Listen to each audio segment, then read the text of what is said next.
नमस्कार दोस्तों, प्रथमा क्लासेस के YouTube चैनल पे मैं राहुल देव आपका हार्दिक स्वागत और अभिनंदन करता हूं। जैसा कि आज जो है हम आपको कॉन्स्टिट्यूशन में प्रस्तावना बताने वाले हैं। पिछला वीडियो जो हमारा आया था वो भारतीय संविधान के विदेशी स्रोतों को लेके था। अच्छे से मतलब लोगों ने काफ़ी अच्छे से देखा, विद्यार्थियों ने इसको पढ़ा और इस पर राय भी, कमेंट्स भी काफ़ी अच्छे आए हैं। ठीक है, तो इसलिए जो है कि आज जो है हम संविधान का जो है नेक्स्ट पार्ट लेके आए हैं और वो संविधान का क्या है, प्रस्तावना है। संविधान के प्रस्तावना के बारे में उल्लेख किया गया कि भारतीय संविधान जो है नम्य और अनम्य के बीच की स्थिति है। नम्य अनम्य के बीच की स्थिति का मतलब भारतीय संविधान जो है वो पूरी तरीके से फ्लेक्सिबल है। फ्लेक्सिबल का मतलब एक रबर बैंड जिस तरीके से होता है उसी तरीके से भारत का संविधान है।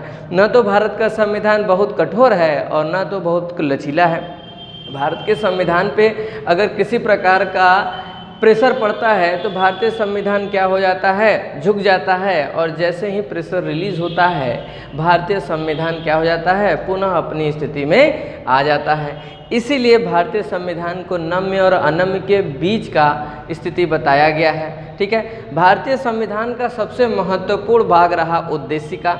ठीक है, तो आइए हम उद्देशिका के बारे में जानते हैं कि उद्देशिका की विशेषताएं क्या क्या है। ठीक है, तो इधर आइए देखते हैं। यह है भारतीय संविधान का प्रस्तावना। पोस्ट कीजिए यार। भारतीय संविधान के विदेशी स्रोतों में जो है कि ये सारी चीज़ें ली गई हैं। प्रस्तावना जो है भारतीय संविधान में ऑस्ट्रेलिया से लिया गया है। ऑस्ट्रेलिया के संकल्पित हुआ है भारत का प्रस्तावना, उसी से प्रेरित है। ठीक है, भारतीय संविधान में उद्देशिका का स्रोत जो है कि पंडित जवाहरलाल नेहरू द्वारा 13 दिसंबर 1946 को संविधान सभा के पास स्वीकृति के लिए रखा गया था, जिसकी स्वीकृति 22 जनवरी 1947 को संविधान सभा द्वारा प्रस्तावना को मिली। एक बात मैं और भी बताना चाहूँगा, अगर आप इसको स्क्रीनशॉट लेना चाहते हैं तो 2 मिनट के लिए स्क्रीनशॉट ले लीजिए और उसके बाद से फिर मैं आगे बताना शुरू करूँगा। ठीक है, तो 13 दिसंबर 1946 को पंडित जवाहरलाल नेहरू द्वारा संविधान सभा में प्रस्तावना को, उद्देशिका को क्या किया गया, प्रस्तुत किया गया और उसके पश्चात उद्देशिका को स्वीकृति 22 जनवरी 1947 को मिली। चूँकि 1947 को जब प्रस्तावना में स्वीकृति मिली थी तो उस समय प्रस्तावना या उद्देशिका जो थी वो मतलब अलग थी, आज के समय से अलग थी, क्योंकि उसमें जो थे कि ये 3 शब्द नहीं जोड़े गए थे, समाजवादी, पंथ निरपेक्ष और 6वें पैरा में और अखंडता। ये 3 शब्द जो थे उस समय जो 26 नवंबर 1949 को जो उद्देशिका जो बनाया गया था उसमें समाजवाद, पंथ निरपेक्ष और अखंडता शब्द का उल्लेख नहीं था। एक संविधान संशोधन किया गया, 42वां संविधान संशोधन। ठीक है, ये हुआ 1976 में। 1976 में 42वां संविधान संशोधन किया गया, जिसके पश्चात समाजवादी, पंथ निरपेक्ष और राष्ट्र की अखंडता शब्द को क्या किया गया, भारतीय संविधान की उद्देशिका में क्या कर दिया गया, जोड़ दिया गया। किस पैरा में जोड़ा गया, तो प्रथम पैरा, देखिए ये एक पैरा है, ये दूसरा पैरा है, ये तीसरा पैरा है, ये चौथा पैरा है। ठीक है,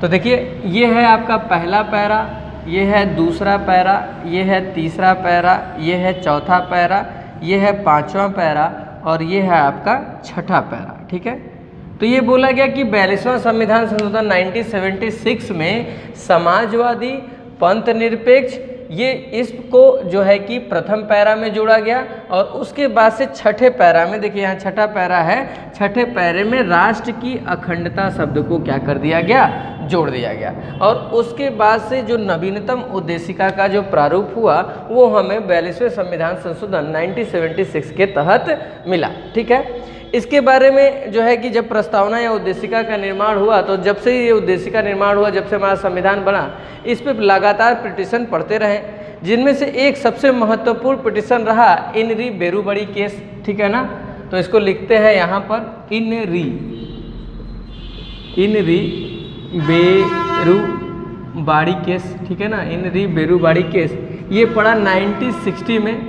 1960 में इन री बेरुबड़ी केस पड़ा। इन री बेरुबड़ी वाद में माननीय उच्चतम न्यायालय ने उद्देशिका को संविधान का अंग नहीं माना, ठीक है, और कहा कि उद्देशिका जो है वो संविधान का अंग नहीं है और विधायिका इसमें कोई भी परिवर्तन नहीं कर सकती है। चूँकि संविधान में परिवर्तन ही विधायिका का अधिकार था, उद्देशिका पर अधिकार नहीं था। लेकिन केशवानंद भारती बनाम केरल राज्य के बाद में, केशवानंद भारती बनाम केरल राज्य के वाद में जो है यह वाद जो आया, ये आया 1973 में आया, 1973 में ये वाद आया, जिसमें ये कहा गया उच्चतम न्यायालय ने अपना जो निर्णय दिया था 1960 में कि प्रस्तावना जो है वो संविधान का अंग नहीं है, उस निर्णय को इसमें क्या कर दिया गया, परिवर्तित कर दिया गया। और उच्चतम न्यायालय ने माना कि संविधान उद्देशिका जो है वो संविधान का अभिन्न अंग है। यहाँ लिख दे रहा हूँ मैं, उद्देशिका संविधान का अभिन्न अंग है, ठीक है। तो जब सुप्रीम कोर्ट ने उद्देशिका को संविधान का अभिन्न अंग माना, उसी प्रकार से विधायिका को यह अधिकार हो गया कि वह क्या कर सकती है, उद्देशिका या प्रस्तावना में परिवर्तन चेंज कर सकती है। लेकिन उच्चतम न्यायालय ने यहाँ पर एक बात कहा कि चलिए उच्च विधायिका को यह अधिकार होगा कि वो उद्देशिका में परिवर्तन कर सकती है, चेंजेस कर सकती है, लेकिन वो किस प्रकार का चेंजेस करेगी, किस प्रकार का परिवर्तन करेगी। तो इसमें यह बोला गया कि वो सकारात्मक परिवर्तन करेगी, नकारात्मक परिवर्तन विधायिका नहीं करेगी। आप लोगों को अगर विधायिका का अर्थ पता है तो ठीक है, नहीं तो मैं बता रहा हूँ कि विधायिका देखिए किसको मिला के बनती है, विधायिका। तो पहले तो आपको इसका संधि विच्छेद करना चाहिए, खुद ही आपको पता चल जाएगा। इसका संधि विच्छेद हो जाएगा विधा धन इका, ठीक है ना। विधा का मतलब क्या होता है, नियम, और इका का मतलब संस्कृत में, इका का मतलब हिंदी में जो होता है वो होता है संस्था। यानी कि जोड़ देंगे तो क्या मिलेगा, नियम बनाने वाली संस्था। अब आपको पता है कि नियम बनाने वाली संस्था भारत में केवल एक ही है जो केवल नियम का निर्माण कर सकती है, और वो कौन है, हमारी संसद है, हमारी पार्लियामेंट है, ठीक है ना। तो संसद को ही क्या बोला गया, विधायिका बोला गया। क्या बोला गया, संसद को ही विधायिका बोला गया।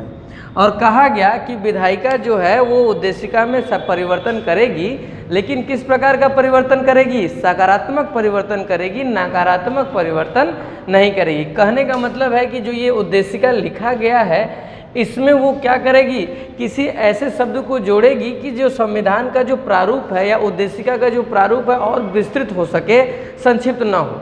जैसे कि उदाहरण के लिए मान लीजिए भारत में 80% इस समय जो हिंदू हैं, ठीक है, अगर वर्तमान समय में विधायिका चाहे तो जो है कि पंथ निरपेक्ष की जगह हिंदू राष्ट्र लिख सकती थी। लेकिन हिंदू राष्ट्र लिखने से क्या होगा, उद्देशिका का प्रारूप विस्तृत होगा या संक्षिप्त होगा। तो बेशक रूप से उद्देशिका का जो प्रारूप हो जाएगा वो क्या हो जाएगा, संक्षिप्त हो जाएगा। परिवर्तन कैसा होगा, सकारात्मक परिवर्तन होगा कि नकारात्मक परिवर्तन होगा। तो बेसिक रूप से आपको, वास्तविक रूप से आपको पता है कि जब पंथ निरपेक्ष हटा दिया जाएगा तो छोटा हो जाएगा, यानी कि नकारात्मक परिवर्तन होगा। इसलिए विधायिका ने, उच्चतम न्यायालय ने कहा कि नकारात्मक परिवर्तन आप नहीं करेंगे, सकारात्मक परिवर्तन करेंगे, ऐसे शब्दों को जोड़ेंगे जिससे संविधान को और विस्तृत रूप मिले। ये 1972 में केशवानंद भारती बनाम केरल राज्य में सुप्रीम कोर्ट ने कहा। उसके बाद से 42 एमेंडमेंट हुआ, 42वां एमेंडमेंट 1976 में हुआ। उसके तहत समाजवाद, पंथ निरपेक्ष और राष्ट्र की अखंडता शब्द को क्या कर दिया गया, भारतीय संविधान में जोड़ दिया गया। और उसके बाद से यह भारतीय संविधान का उद्देशिका बना, ठीक है। भारतीय संविधान के उद्देशिका के बारे में बताते हैं। साथ ही उच्चतम न्यायालय ने जो है कि उद्देशिका को लेके कहा कि ये उद्देशिका जो होगी ये न्याय योग्य नहीं होगी, मतलब कि इसको लेके किसी प्रकार का न्याय नहीं किया जा सकता है, किसी प्रकार का कोई डिसीजन नहीं दिया जा सकता है। न्यायमूर्ति एम हिदायतुल्लाह ने, ठीक है, भारतीय संविधान के प्रस्तावना को भारतीय संविधान की आत्मा कहा, मूल आत्मा कहा। किसने कहा, तो न्यायमूर्ति हिदायतुल्लाह ने। न्याय, रुकिए एक मिनट मिटार के बताते हैं।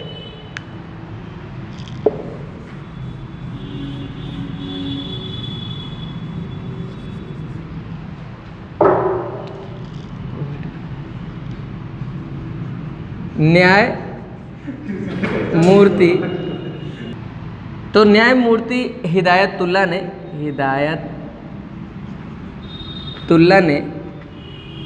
गोलकनाथ बनाम पंजाब राज्य के वाद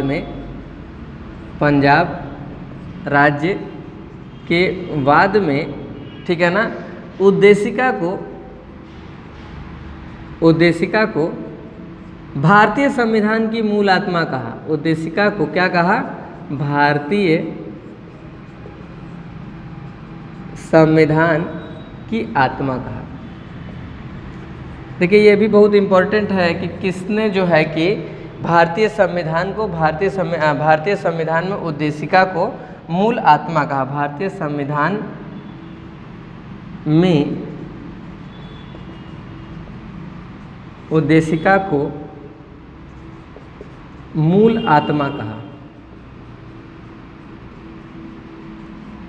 ठीक है, तो पूछा जाएगा कि न्यायमूर्ति किसने जो है कि भारतीय संविधान में उद्देशिका को संविधान की मूल आत्मा कहा?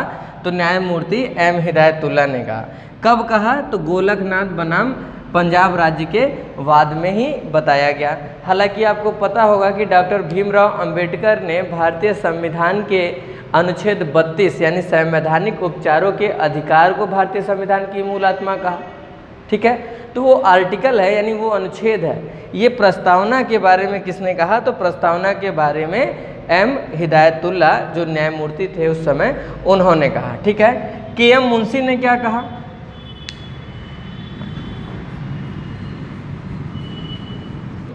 एम मुंशी ने क्या कहा? के एम मुंशी ने उद्देशिका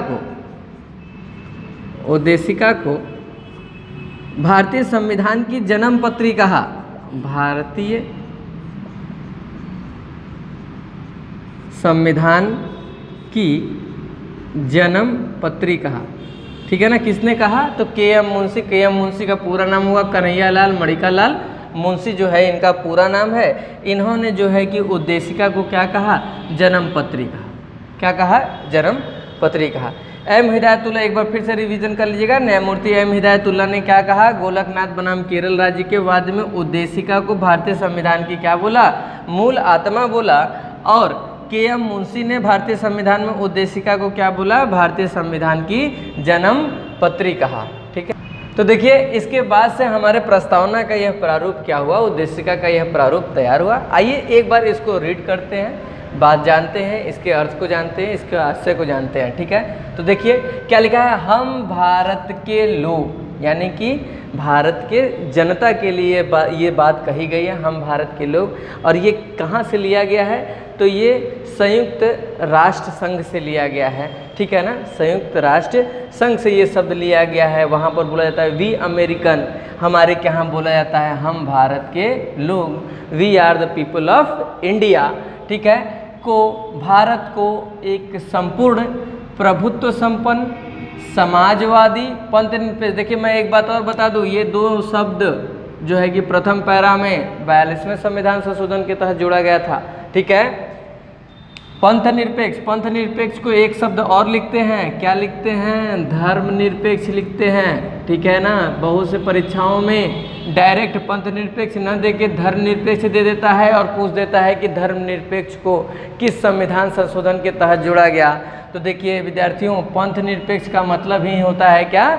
धर्म निरपेक्ष। ठीक है, उसके बाद से लोकतंत्रात्मक गणराज्य। लोकतंत्रात्मक गणराज्य का अर्थ क्या होता है अभी मैं बताऊंगा, पहले इसको रीड कर लेते हैं। लोकतंत्रात्मक गणराज्य बनाने के लिए तथा उसके समस्त नागरिकों को, ठीक है ना, यानी भारतीय जनता के नागरिकों को सामाजिक, आर्थिक और राजनीतिक न्याय, विचार, अभिव्यक्ति, विश्वास, धर्म और उपासना की स्वतंत्रता, प्रतिष्ठा और अवसर की समानता प्राप्त करने के लिए तथा उन सब में व्यक्ति की गरिमा और राष्ट्र की एकता और अखंडता, ये भी शब्द जो है वो कब जोड़ा गया? 42वें संविधान संशोधन 1976 के तहत जोड़ा गया। ठीक है, ठीक है, अखंडता सुनिश्चित करने वाली, बंधुत्व बढ़ाने के लिए, ये इधर नहीं रहेगा, ये सुनिश्चित करने वाली बंधुता बढ़ाने के लिए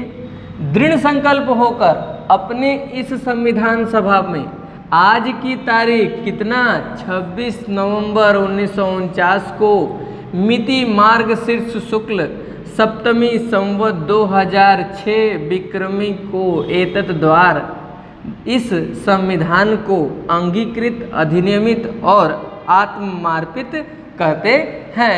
ये रहा भारतीय संविधान की उद्देश्य। तो ये रहा भारतीय संविधान की उद्देशिका। आइए एक एक शब्द के बारे में क्लियरली हम व्याख्या करेंगे। तो सबसे पहले हम देखेंगे हम भारत के लोग, ठीक है। तो देखिए भारतीय संविधान या भारतीय उद्देशिका में पहला वर्ड आता है हम भारत के लोग, ठीक है ना। वी द पीपुल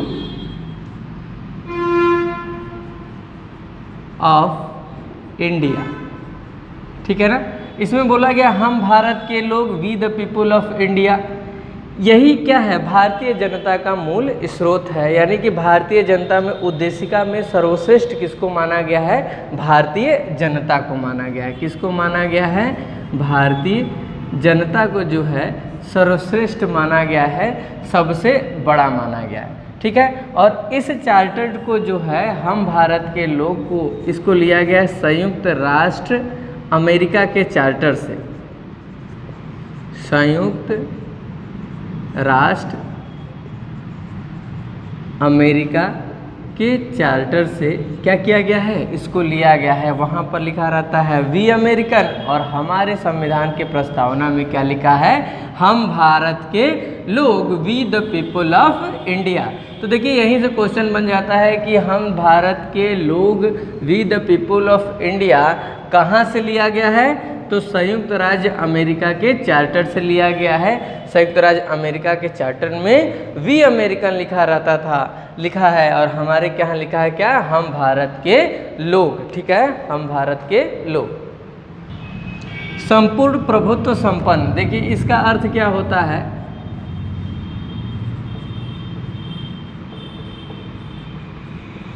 आशय, संपूर्ण प्रभुत्व संपन्न का आशय होगा कि भारत के राजनैतिक मामलों में या किसी अन्य प्रकार के मामलों में, किसी अन्य प्रकार के मामलों में किसी भी विदेशी देश का कोई भी प्रभाव नहीं होगा। किसी भी विदेशी देश का कोई भी प्रभाव नहीं होगा। इसी को क्या बोला गया, संपूर्ण प्रभुत्व संपन्न। यानी कि हम अपने को इतना संपन्न बना ले कि हम जो है कि किसी विदेश पर, किसी विदेशियों पर या उनके राजनीतिक हस्तक्षेप से क्या रहे, दूर रहे। इसी को क्या बोला गया, संपूर्ण प्रभुत्व संपन्न, ठीक है। वादी, ठीक है ना, समाजवादी। देखिए इसका मतलब है कि इसे कब जोड़ा गया, तो इसको 42वें संविधान संशोधन 1976 में क्या किया गया, भारतीय संविधान में जोड़ा गया। भारतीय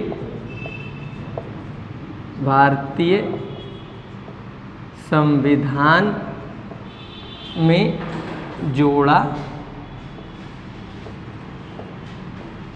गया, ठीक है ना, भारतीय संविधान में जोड़ा गया, ठीक है। इसके बाद से समाजवादी के बाद से देखिए पंथ निरपेक्ष,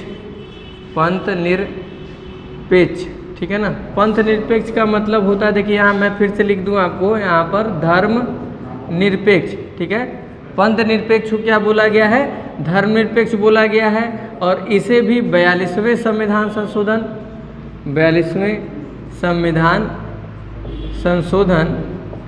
1976 द्वारा जोड़ा गया, ठीक है ना। कब जोड़ा गया, तो धर्म पंथ निरपेक्ष को भी 42वें संविधान संशोधन 1976 द्वारा जोड़ा गया। अब पंथ निरपेक्ष का अर्थ क्या होता है, पंथ निरपेक्ष का अर्थ ये होता है कि वह क्षेत्र या वह देश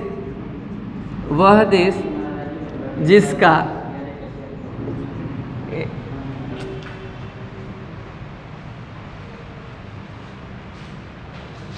बोल देखिए पंथ निरपेक्ष क्या किया गया, वह देश जिसका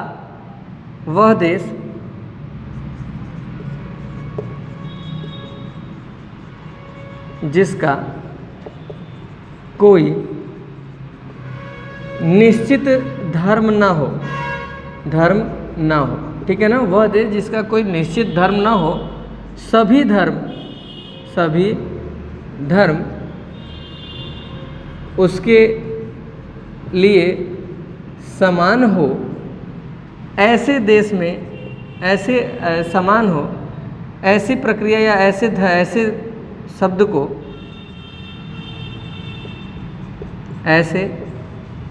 को पंथ निरपेक्ष कहा गया। आपको पता है कि भारतीय संविधान में सबसे प्रमुख स्रोत यही रहा कि भारतीय संविधान का कोई निश्चित धर्म नहीं है। भारतीय संविधान के लिए सभी धर्म क्या हैं, एक बराबर है।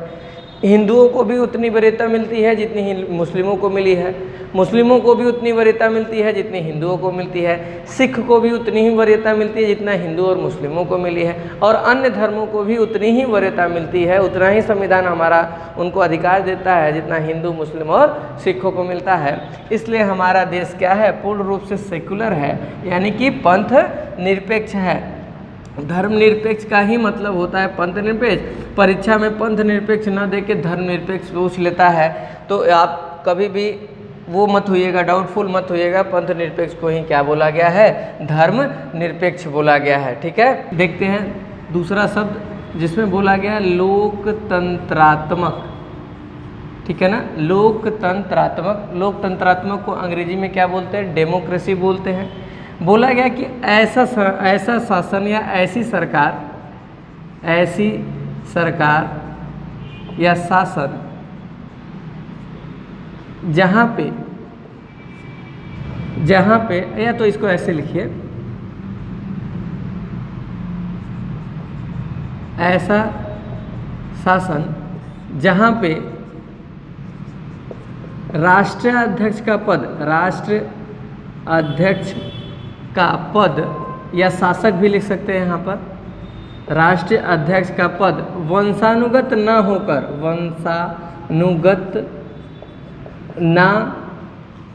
होकर जनता द्वारा चुना जाता है, वैसे प्रक्रिया को क्या कहा गया है, लोकतंत्रात्मक राष्ट्र कहा गया है। वैसे देश को लोकतंत्रात्मक कहा गया है, लोकतंत्रात्मक कहा गया है। ठीक है ना, क्या कहा गया है, जहाँ का राष्ट्राध्यक्ष वंशानुगत न होकर जनता द्वारा चुना जाता है, वैसा देश क्या होता है, लोकतंत्रात्मक कहा जाता है, लोकतंत्रात्मक कहा जाता है। ठीक है ना, तो भारत में क्या है, लोकतंत्रात्मक व्यवस्था है। क्यों? क्योंकि यहाँ का जो राष्ट्राध्यक्ष होता है वो अप्रत्यक्ष रूप से किसके द्वारा चुना जाता है, जनता द्वारा चुना जाता है। ठीक है ना, देखिए यहाँ दो सब देशों के संविधान की तुलना की जाएगी। पहला है आपका ब्रिटेन और दूसरा है भारत। ब्रिटेन के संविधान को आपको मैं पहले ही बता चुका हूँ कि ब्रिटेन के संविधान को संविधान की जननी कहा जाता है, संविधान की माँ कहा जाता है। लेकिन वहाँ के संविधान और भारतीय संविधान में एक प्रमुख अंतर है कि वहाँ का संविधान का जो राष्ट्राध्यक्ष होता है, यानी उस देश का जो राष्ट्राध्यक्ष होता है वो क्या होता है, वंशानुगत होता है। तो ब्रिटेन में एक प्रकार से कहा जाए तो ब्रिटेन में डेमोक्रेशियल स्टेट नहीं है, ब्रिटेन में राजतंत्रात्मक व्यवस्था है। वहाँ राजा का पुत्र क्या होता है, राजा होता है। लेकिन भारत में ऐसा नहीं है। भारत में राष्ट्राध्यक्ष को कौन चुनता है, जनता चुनती है, और कितने वर्षों के लिए चुनती है ये भी जानते हैं, 5 वर्षों के लिए चुनती है। ठीक है, राष्ट्राध्यक्ष का जहाँ पर जनता चुनाव करती है वैसे स्टेट को हम लोग क्या करते हैं, लोकतंत्रात्मक व्यवस्था कहते हैं। इसके बाद से है गणराज्य। एक बात और मैं बता दूं, यहीं पर जो है कि अब्राहम लिंकन ने, ठीक है ना, अब्राहम लिंकन ने कहा कि ऐसा संविधान, ऐसा संविधान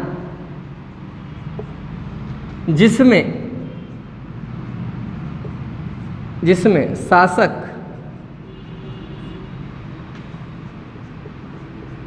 जनता को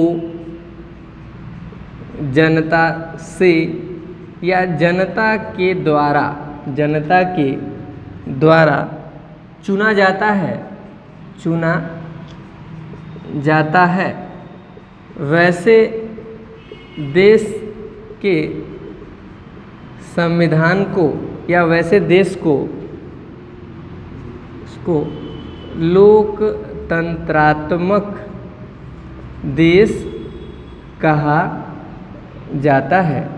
नाम से भी आपको डिसाइड हो जाएगा। लोकतंत्रात्मक मतलब लोक मतलब पीपल हो गया, तंत्र का मतलब सिस्टम, जहाँ लोगों का क्या हो, एक प्रक्रिया हो, एक सिस्टम हो, उसको लोकतंत्रात्मक राष्ट्र कहते हैं। तो ये स्टेटमेंट किसने दिया था? अब्राहम लिंकन ने। अब्राहम लिंकन ने क्या कहा? जनता को जनता से और जनता के द्वारा चुने गए शासन व्यवस्था को क्या कहा जाता है? लोकतंत्रात्मक व्यवस्था कहा जाता है।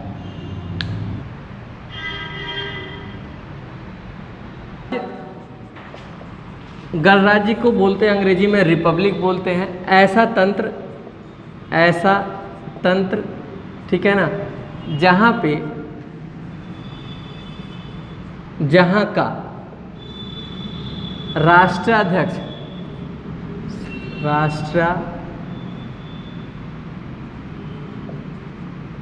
ठीक है ना, राष्ट्राध्यक्ष जो हो वंशानुगत ना होकर जनता द्वारा चुना जाता है, ऐसे देश को क्या बोलते हैं? गणराज्य बोलते हैं। क्या बोलते हैं? गणराज्य कहते हैं। ठीक है ना, एक बार फिर से देख लीजिए। गणराज्य यानी रिपब्लिक किसे कहेंगे? ऐसा तंत्र जहाँ का राष्ट्राध्यक्ष या शासक भी लिख सकते हैं, यहाँ पर राष्ट्राध्यक्ष नहीं लिखना चाहते तो शासक लिख लीजिए। शासक जो वंशानुगत ना होकर जनता द्वारा क्या किया जाता हो? चुना जाता हो, ऐसे देश को क्या कहा जाता है? गणराज्य कहा जाता है। सीधे सीधे पता है, गण मतलब लोग हो गया और राज्य का मतलब होता है राज्य, शासन। ठीक है ना, यानी कि क्या हो? जहाँ पर लोगों का शासन हो, लोगों के द्वारा चुना जाता हो व्यक्ति, उसी को क्या कहते हैं? गणराज्य बोलते हैं। ठीक है, तो आइए देखते हैं अगला शब्द जो है इसमें बोला गया न्याय। न्याय में क्या बोला गया है कि न्याय किस प्रकार की होगी? न्याय जो होगी वो सामाजिक होगी। सामाजिक का मतलब कि प्रत्येक व्यक्ति को क्या मिलेगा? न्याय मिलेगा। अब वो न्याय किस प्रकार का हो? चाहे वो आर्थिक न्याय हो, चाहे राजनीतिक न्याय हो। राजनीतिक से जुड़ा न्याय होगा वो भी न्याय मिलेगा, आर्थिक रूप से जो न्याय होगा वो भी न्याय किया जाएगा, दिया जाएगा। ये प्रस्तावना में उल्लेखित है। दूसरा शब्द है स्वतंत्रता। स्वतंत्रता में बोला गया आदमी को विचारों की क्या होगी? जनता को विचारों की क्या होगी? स्वतंत्रता होगी। अभिव्यक्ति की स्वतंत्रता होगी, उसका व्यक्तिगत जो मामले होंगे उसमें उसको क्या होगी? पूरी तरीके से स्वतंत्रता होगी। विश्वास, धर्म और उपासना की भी क्या होगी? स्वतंत्रता होगी। ठीक है, इसके बाद से समानता। समानता मतलब इक्वलिटी की बात की गई है यहाँ पर। इक्वलिटी क्या होगी? प्रतिष्ठा। ठीक है ना, व्यवहार में क्या होगी? समानता होगी। अवसर यानी कि एक प्रकार के अवसर भारतीय जनता को क्या किए जाएंगे? मुहैया कराए जाएंगे। ठीक है ना, तो देखिए एक बार फिर से देखते हैं। न्याय में क्या बोला गया? सामाजिक, आर्थिक, राजनीतिक न्याय। स्वतंत्रता में क्या बोला? विचार, अभिव्यक्ति, विश्वास, धर्म और उपासना की स्वतंत्रता। और समानता में बोला गया प्रतिष्ठा एवं अवसर की समानता। ठीक है, तो ये रहा भारतीय संविधान की उद्देशिका प्रस्तावना की विशेषता। ठीक है, उम्मीद है कि ये वीडियो आपको पसंद आया होगा। अगर यह वीडियो आपको पसंद आता है तो प्लीज़ इसको लाइक, सब्सक्राइब और कमेंट जरूर कीजिएगा। अगला जो संविधान का पार्ट होगा उसमें हम लोग चलेंगे यूनियन पे, संघ को देखेंगे। पहला भाग देखेंगे हम लोग 1 से लेकर आर्टिकल 1 से लेकर 4 तक को देखेंगे। दूसरे पार्ट में हम लोग नागरिकता देखेंगे और उसके बाद हम लोग पार्ट बाय पार्ट आगे चलेंगे। उम्मीद है कि आपको बताई गई चीज़ें समझ में आती हों। अगर समझ में आता हो तो प्लीज़ इसको जो है कि शेयर करना न भूलिएगा। धन्यवाद।